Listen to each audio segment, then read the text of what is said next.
한 사람이 구원을 얻게 되는 일에는 누군가로부터 복음을 상세하게 전해드는 일을 통해서 이루어집니다. 이미 알고 있는 관계를 통해 이런 일이 일어난다면 이상적입니다. 그러나 때로는 전혀 알지 못했던 뜻밖의 만남을 통해서도 이러한 일이 일어나기도 합니다. 관계가 이미 형성되어 있으면 마음의 문이 열려 있기 때문에 복음을 상세하게 또 친밀하게 자세하게 전해줄 수 있기 때문에 효과적입니다. 그러나 때로는 이것이 역효과이기도 하죠. 관계가 형성되어 있는데 복음을 전하는 사람의 삶이 준비되어 있지 못하면 복음을 전할 때 이렇게 반응할까 두려울 수도 있습니다. 내가 당신을 잘 아는데 당신 보니까 나 믿고 싶지 않아. 이런 말을 듣게 될 위험도 있는 거죠. 한 번도 만나보지 않은 뜻밖의 만남은 낯설기는 하지만 오히려 성령님께서 역사하시면 더 강하게 복음이 전해지는 역사가 되기도 합니다. 중요한 것은 잘 아는 관계인가 모르는 관계인가가 중요한 것이 아니라 성령님께서 얼마나 강력하게 역사하시는 통로가 되느냐라는 것이 더 중요한 것입니다. 오늘 본문을 보면 한 번도 만나본 적이 없는 서로 알지 못한 이 두 사람의 만남이 기록되어 있습니다.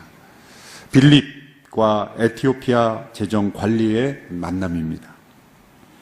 이것은 첫 번째 아프리카인이 구원받게 되는 역사죠.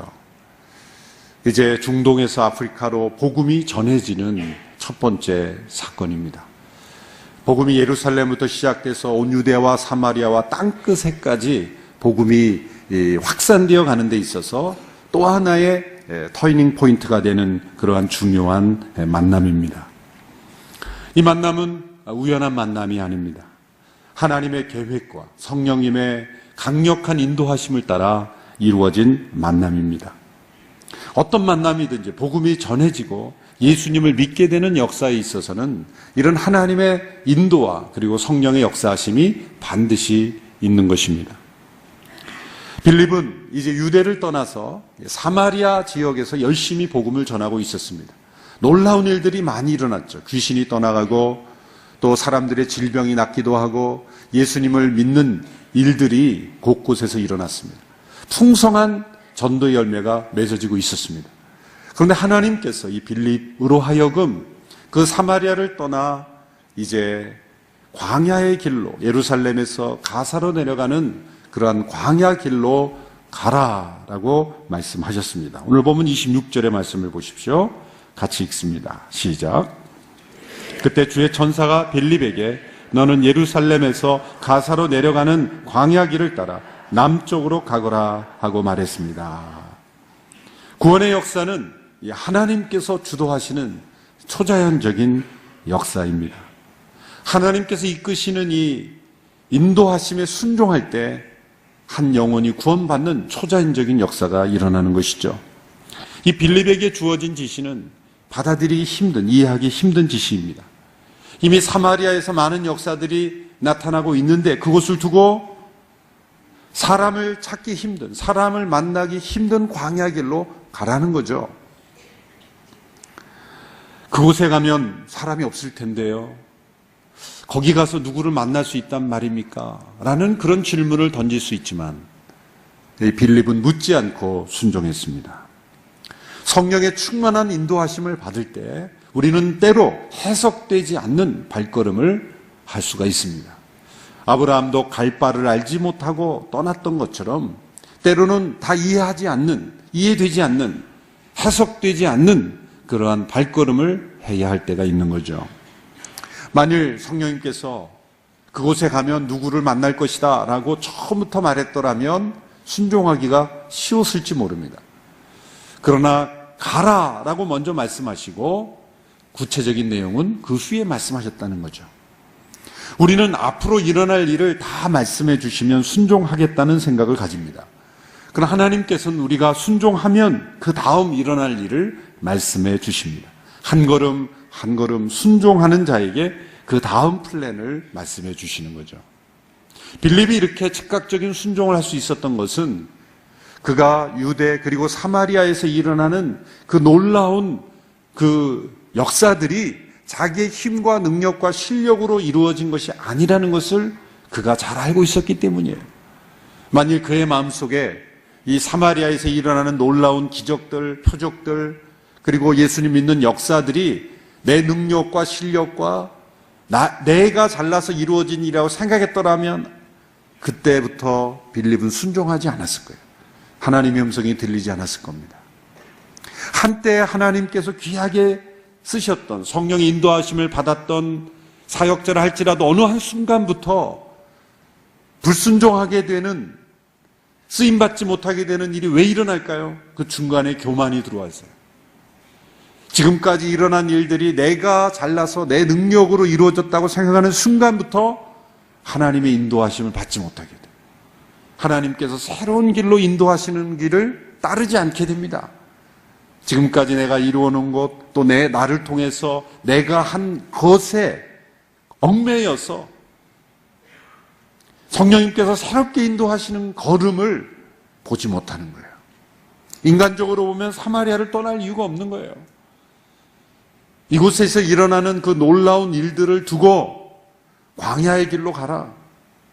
이것은 이해할 수 없는 짓이었다는 거예요. 그렇지만 빌립은 사마리아에서 일어나는 역사가 나의 능력이 아니라 성령의 능력이기에 어디로 가라고 하시든 순종하며 갈 수 있는 그런 겸손한 순종이 있었다는 것. 어느 한순간부터 성령님의 음성이 들리지 않는다면 내 안에 교만이 가득 차 있다는 것을 우리는 확인할 수 있어야 합니다. 구원의 역사는 하나님의 구체적이고 섬세한 역사로 이루어집니다. 빌립에게 뭐라고 말씀하셨습니까? 예루살렘에서 가사로 내려가는 광야길을 따라 남쪽으로 가거라. 아주 구체적으로 섬세하게 인도하셨습니다. 우리말에 보면 남쪽으로 가라, 우리말 성경에 보면 남쪽으로 가라 되어 있는데 다른 번역들에 보면 일어나 정오쯤 가서 이렇게 또 번역된 것도 있습니다. 이 번역들은 서로 모순된 것은 아닙니다. 정오에는 태양이 남쪽에서 비추기 때문입니다. 이렇게 번역해도 됩니다.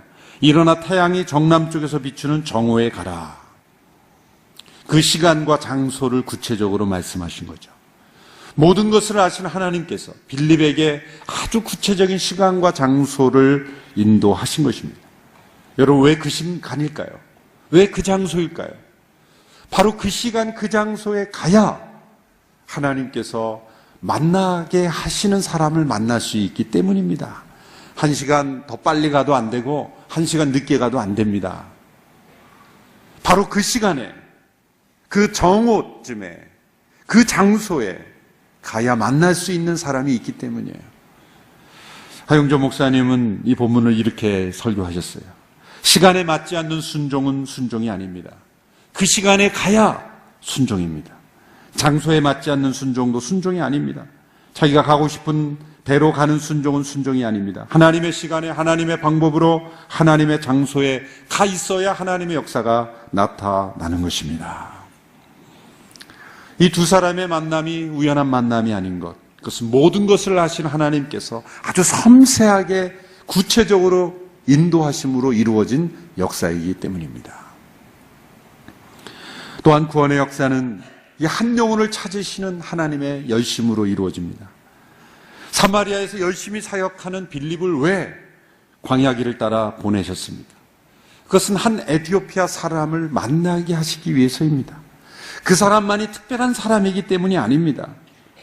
하나님은 우리 한 사람 한 사람을 마치 온 세상보다 더 소중한 존재로 여기며 그렇게 중요하게 대하신다는 것을 우리에게 보여주기 때문입니다. 하나님께서는 한 영혼 한 영혼, 한 사람 한 사람을 너무나 중요하게 여기시며 여러분 한 사람 한 사람을 향한 하나님의 계획을 가지고 인도해 가시는 하나님이십니다. 저희가 1:1 양육을 통해 하는 것은 한 영혼을 귀하게 여기시는 하나님의 마음을 배우는 거예요. 얼마 전에 제가 이런 충격적인 이야기를 들었는데 저희 교회 어느 외부에 알려진 목사님이 와서 강의를 할 때 어느 리더십들 모임이니까 뭐 인원이 많지 않았겠죠. 그분이 시작하면서 이르시더라는 거예요. 이렇게 작은 모임인 줄 알았으면 이렇게 바쁜 내가 오지 않았을 것이다. 충격입니다. 생각할수록 충격이에요. 여러분, 앞으로 이런 사람은 절대 초청하지 마십시오. 신고해 주세요. 확실히 문제가 있는 사람이에요. 예. 아무리 알려진 사람이라도 그런 말이 목회자 입에서 나온다는 것은 사실은 상당히 심각하게 병이 들어있는 겁니다. 예. 몇 명이 모이건 아무리 많은 사람이 모이건 적게 모이건 사실 목회자도 사람인지라 사람이 많이 모이면 더 준비 열심히 하게 되고 또 때로는 모임이 작으면은 그럴 수 있어요. 그래서 사람이기 때문에 그럴 수 있어요. 그러나 그것을 표현으로 말로 이렇게 적게 모였으면 내가 안 오는 건데 그런 사람 오지 말았어야 되는 사람이에요. 빌립을 왜 보내셨습니까? 거기에 있는 한 사람, 그 광야의 길을 가고 있는 한 사람을 하나님은 찾으신다는 것을 우리에게 알려주시기 위해서 이 기록을 남겨주신 거예요. 여러분, 한 사람 한 사람을 하나님이 그렇게 찾아 만나 이곳에 인도하신 줄로 믿습니다. 빌립이 순종하여 가서 광야길에서 만난 사람은 에티오피아 여왕 간닥의 재정을 맡은 관리였습니다. 여기 나오는 에티오피아는 오늘날의 이디오피아는 아닙니다. 오늘날의 에티오피아는 그 당시에는 아비시니아라는 나라로 불렸습니다. 이 성경에 나오는 에티오피아는 당시에 애굽의 바로 남쪽에 있는 나라였습니다. 그러니까 애굽과 오늘날의 에티오피아 그 사이에 있는, 그러니까 오늘날의 지도로 보면 수단에 가깝습니다. 수단. 구약에서는 구스라고 불렸고 또 함족이 살고 있던 지역입니다. 그러니까 중동에서 아프리카로 내려가는 그 초입에 있었던 나라죠. 간닥에는 누굽니까? 사람 이름이 아니라 호칭입니다. 애굽의 바라오, 그 다음에 또 로마의 시저, 다 호칭 아니겠습니까? 에티오피아 왕은 그 당시에 태양의 아들로 숭배되었기 때문에 신성되었기 때문에 세상 일은 하면 안 된다. 그래서 실제 상징적인 인물이 있고 세속적인 일을 하지 않았다는 거예요. 그래서 그 일은, 국가의 일은 누가 맡았냐면 그 여왕이, 어머니가 그 일을 담당했는데 그 어머니의 직함을 가리켜 간닥에다. 그 여왕의 직함이 간닥에라는 거죠. 자, 그 간닥에를 도와 모든 국고를 맡은 재정 관리, 오늘날의 재무부 장관이다 이렇게 말할 수가 있는 사람입니다. 여러분, 한 국가의 재무를 책임지는 일을 맡았다는 것은 어떤 사회이든지 간에 성실하고 믿을 수 있는 실력가라는 것을 보여줍니다. 국가의 신임을 받고 그 많은 일들을 감당할 수 있는 능력이 있는 엘리트라는 것을 보여줍니다. 오늘 이 시대에 우리가 아프리카를 생각하면 경제적으로 낙후되지만 문화적인 측면에서 보면 굉장히 훌륭한 문화적 전통을 가지고 있는 민족이 아프리카 민족입니다.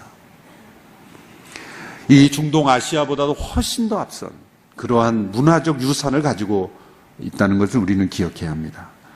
그 당시에 그 고대 기록들을 보면 그 아프리카의 그 당시의 나라들이 상당히 높은 수준의 그런 문화의식을 갖고 있었다는 걸 알 수가 있습니다. 그러한 시대에 그 시대의 재무장관이다. 이것은 그 사람의 성실성을 보여주는 거죠. 그런데 8장 27절 후반부에 보면 이 사람이 어떤 사람이었는가를 설명하고 있습니다. 이 사람이 예루살렘에 예배 드리러 갔다가, 이 사람은 유대인이 아니었습니다. 그런데 예루살렘에 예배 드리러 거기까지 갔던 거예요. 지금의 수단 지역에서 예루살렘 지역까지 마차를 타고 여행했다고 생각해 보십시오. 그 긴 거리, 때로 위험할 수 있는 거리를 한 국가의 중요한 책임을 지는 사람이 이 여행을 하기 위해서 그는 왕으로부터 특별 휴가도 받아야 했을 것이고 자기 신의 일도 때로 내려놓아야만 했을 것이고 그러한 일을 할 만큼 중요한 일로 여겼다는 것. 이 사람은 도대체 누구인가? 그 당시에 유대인에게 있었던 이 율법은 주변 나라 국가들에게 큰 소문이 났어요. 여러분, 구약에 나타난 율법을 보면 그 윤리관, 그 질서를 보면은요, 탁월한 수준의 법 의식을 보여줍니다. 오늘 이 시대에도 구약 윤리, 문화적으로 좀 우리에게 맞지 않는 부분들이 많지만 그 정신과 그 원리들을 보면 사람의 머리에서 나왔다라고는 생각하기 어려운 고도의 그런 윤리와 높은 수준의 법 질서를 보여주는 거예요. 그래서 그 당시 의식 있는 사람들은 그 주변의 중동 지역의 주변 나라들, 중동 아프리카 지역에 있는 사람들 가운데서 이것이 소문이 났겠죠. 유대인들이 믿고 따르는 그 율법의 가치를 아는 사람들은 유대인은 아니지만 이방인이지만 유대인과 같이 그 유대인들이 믿는 유일하신 하나님을 믿기 원했던 사람들이 있습니다. 근데 그 율법의 장벽 때문에 넘어오지 못했을 뿐이에요. 그래서 때로는 완전히 개종을 하고 나는 유대인이 되겠다 그래서 할례도 받고 율법을 지키러 서약한 사람도 있고, 이 에티오피아 관리가 같이 하나님을 그냥 경외하는 사람으로서 유대인으로서의 신분을 바꿀 수는 없지만 하나님을 경외하는 사람들이 있었습니다. God fearer, 이렇게 하나님을 경외하는 사람들, 이렇게 명칭이 불려졌던 사람들이 있습니다. 이들은 유대가 중요한 절기가 되면 함께 참여해서 이방인이지만 함께 참여했던, 그래서 성소에도 보면 이방인의 뜰이라는 것이 있죠. 이방인의 뜰 밖에 들어가지 못하지만 나는 여기까지라도 좋다. 나는 이 유대 율법을 따르며 순종하며 살기를 원한다 라고 했던 사람들이 존재했다는 거예요.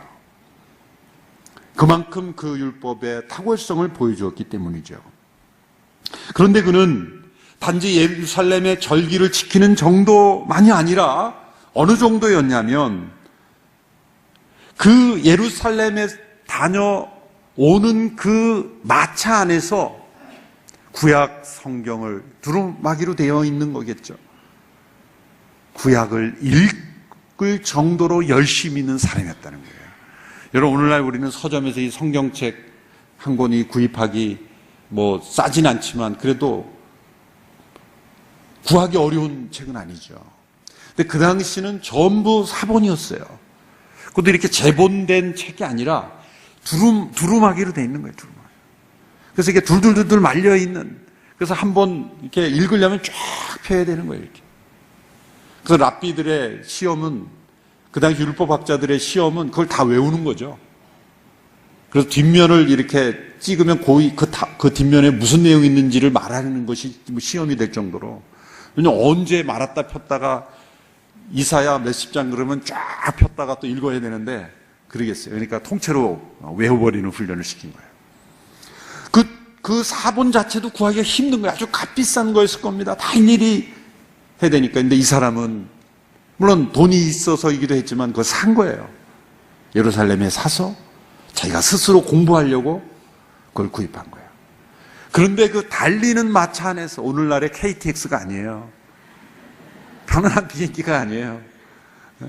달리는 마차라고 생각해 보세요. 이게 그 히브리어로 된 그 구약을 말이죠. 오늘날 버스 안에서 달리는 자동차 안에서도 읽기가 피곤합니다.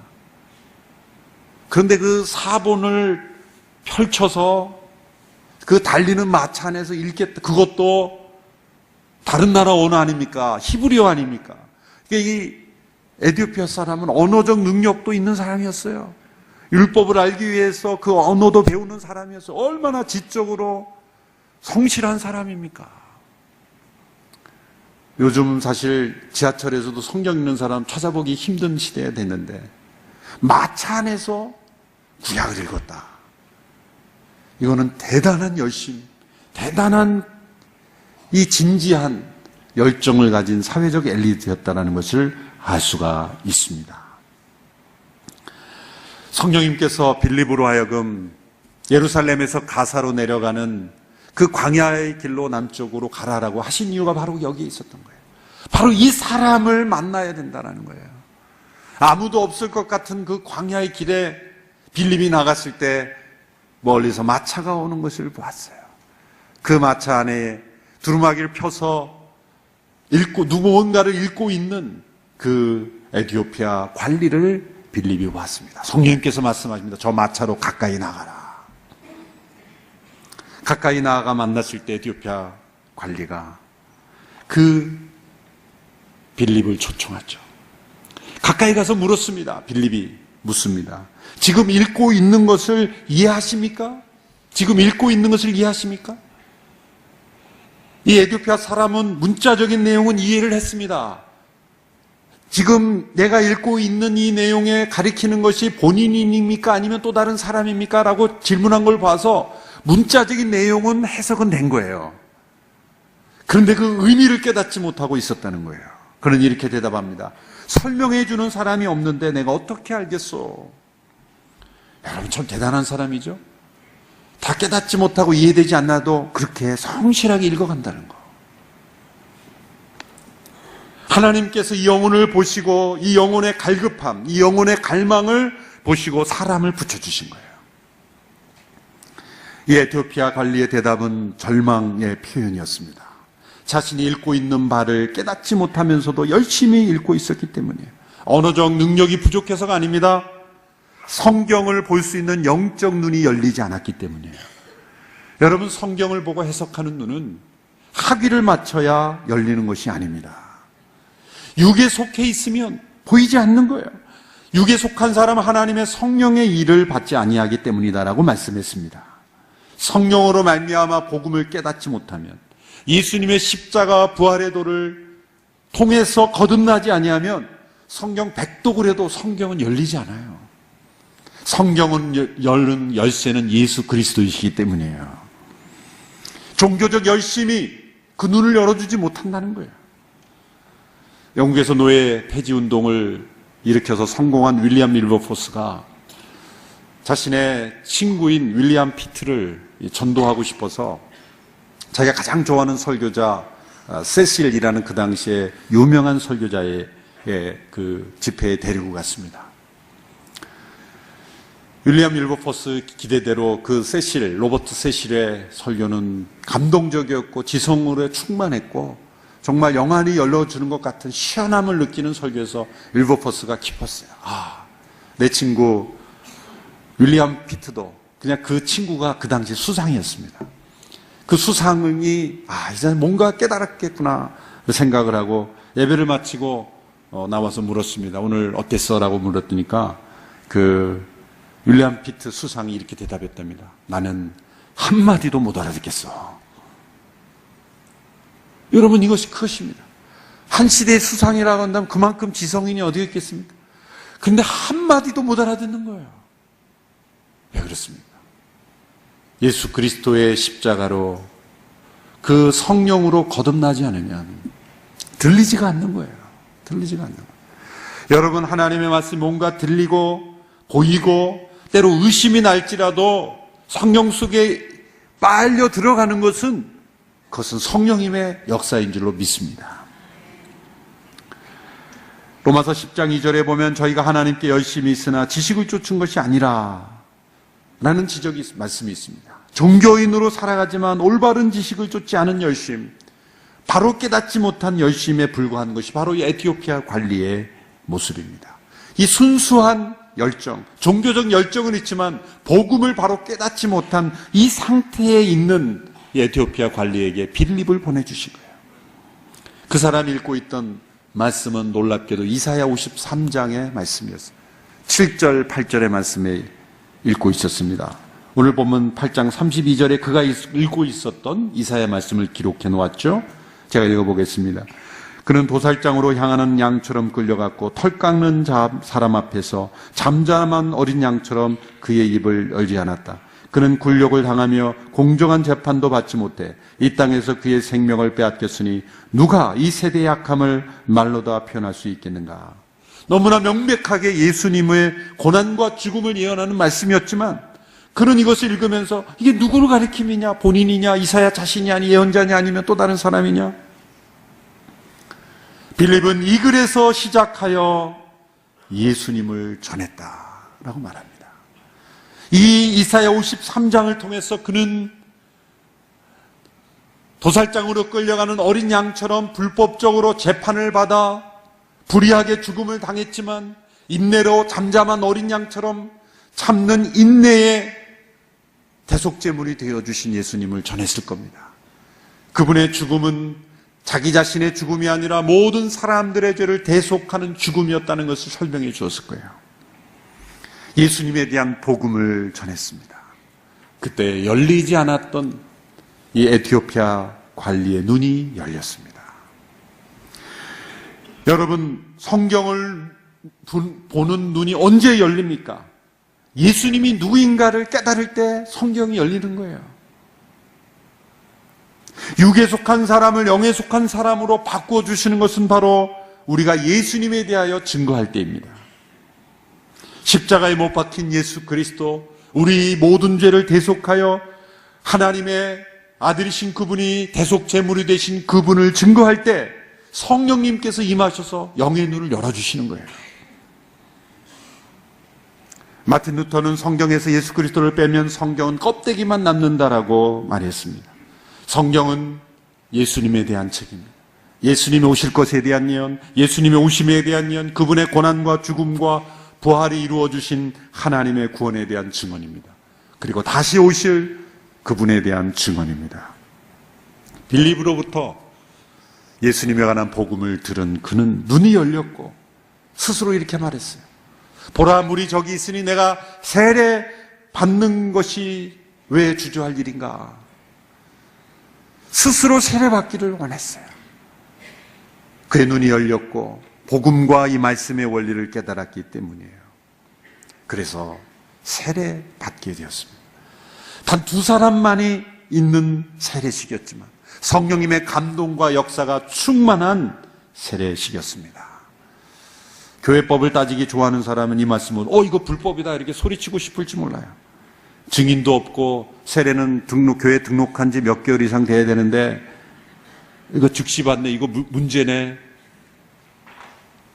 이 즉각적으로 받는 세례지만 성경에서 가장 은혜스럽고 감동적인 성경적인 세례입니다.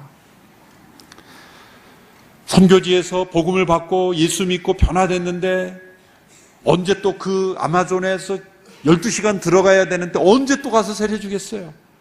예수 믿으면 그건 세례 주고 나와야 돼요. 세례 주고 나와야 돼요. 북한의 지하교회 성도들이 예수 믿으면 바로 세례 줄 수도 있어요. 성령의 역사가 우리가 만들어 놓는 법을 항상 무시하면 안 되지만 뛰어넘을 수도 있는 거예요. 여러분이 빌립과 에티오피아 관리를 사회적으로 비교하면 사실은 빌립이 너무나 부족한 것이 많은 사람이에요. 빌립은 사회적 위치도 없었습니다. 그저 평범한 성도였습니다. 그러나 에티오피아는 한 나라의 재무장관이요, 엘리트요, 지적으로 문화적으로 탁월한 수준을 가진 사람이었어요. 그러나 여러분, 이 에티오피아인이 누구를 통해 예수 믿었어요?